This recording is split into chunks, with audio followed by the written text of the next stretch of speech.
जातो मनात काय आहे, ठेस सांगून जाते लक्ष कुठे आहे, आणि संस्कार सांगून जातात परिवार कसा आहे, गर्व सांगून जातो पैशांचा माज किती आहे, आणि वेळ सांगून जाते नातेवाईक कसं आहे.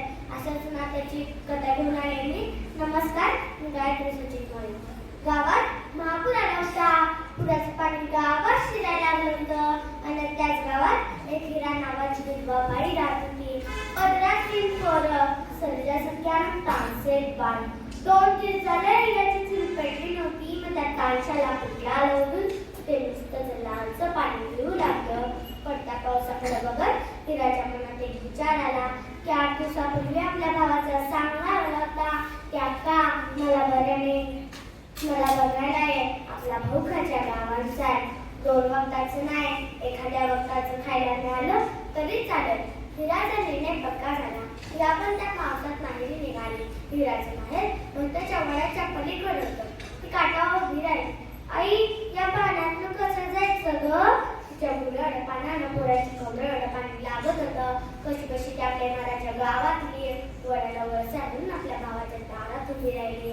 हिराचा भाऊ नायकू नुसताच जेवला होता. तोंडात पांढरे रंगलं होतं. बहिणी त्याने बघून नायकू म्हणाला, अगे अक्का आली. या अक्का भावाने तोंड भरून स्वागत केलं.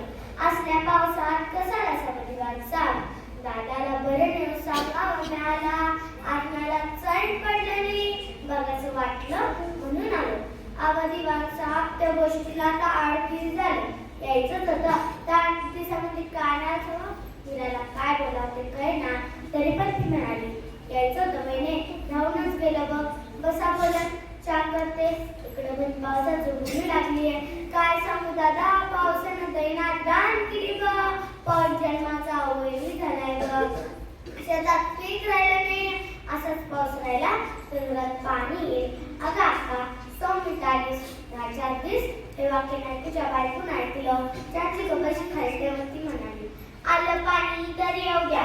रातच्याला खायचं निघायचं. हिराच्या मुळावर झटकन काटा आला. चहा गोडच होता पण कडवीट लागला. नायकूच्या बायकोने नायकूला आत नेलं आणि म्हणाली, म्हणजे बहिणीची तुम्हाला कळकळ आहे आणि बहिणीला तुमची किती कळकळ आहे. गेल्या वर्षी मस्तिकतच मागत होते ना व कावं दिली नाही. कसं का बोलतीस? ती मस्तीची नव्हती, अर्धलीनं आणली होती. मग मी काय चुक देत होतो, पैकच तर देत होतो ना व. सर्व बोलणे हिराच्या कानावर जात होते. भद्राचा गोळा तोंडात धरून तसाच वंडा गिळत होती. आई बाबाच्या माघारी भावाच्या दारात तिला पण चूक केली असं तिला वाटत होतं. पुरावर दगड घेऊन आतून बाहेर आला आणि म्हणाला, का ग बोलनास? तुला आठवते का ग?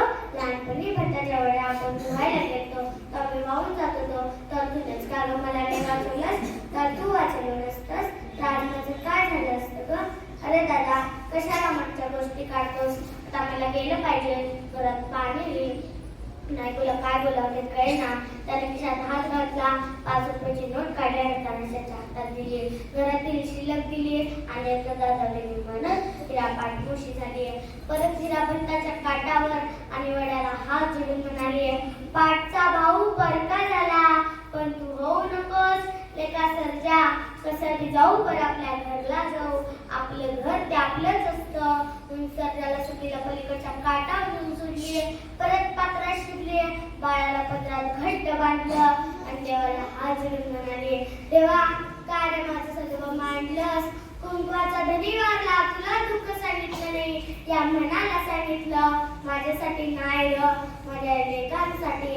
काटा उभारलेल्या सर्जाने ओळखलं की आपली आई वाहून जाते. तो तिथूनच म्हणाला, आई लवकर इकडे, तू वाहून जाशील. हिरा पाय फुलायला गेल्यानं वाचवा. हिराच्या मनात चढून आली. दुसऱ्या दिवशी गावात बातमी पसरली की भट्टाच्या वड्या पण हवाई चमडा हाय. मिठीत बाळ बी तसंच आहे. मिठीत 5 रुपयाची नोट बी आहे. आपली चक्का असं लागता म्हणून ऐकून आंबडा फोडला. गावातल्या लोकांनी बुद्धी सोडायचा प्रयत्न केला पण ती सुटली नाही. आवता विद्यार्थ्याला सुटली नाही तर या लोकांना तरी काय सुटणार. सर्जाला तर त्याला आणून दिला. त्याला मामाला जाऊन म्हणाला, मामा माझ्या आईला बाळाला एवढे सगळी लोक म्हणून का घालतात? नाईकनं सर्जाला जवळ घेतलं आणि म्हणाला, नाही लेका नाही, तुझ्या आईला म्या जाळलं. संपूर्ण दुनियाचा माप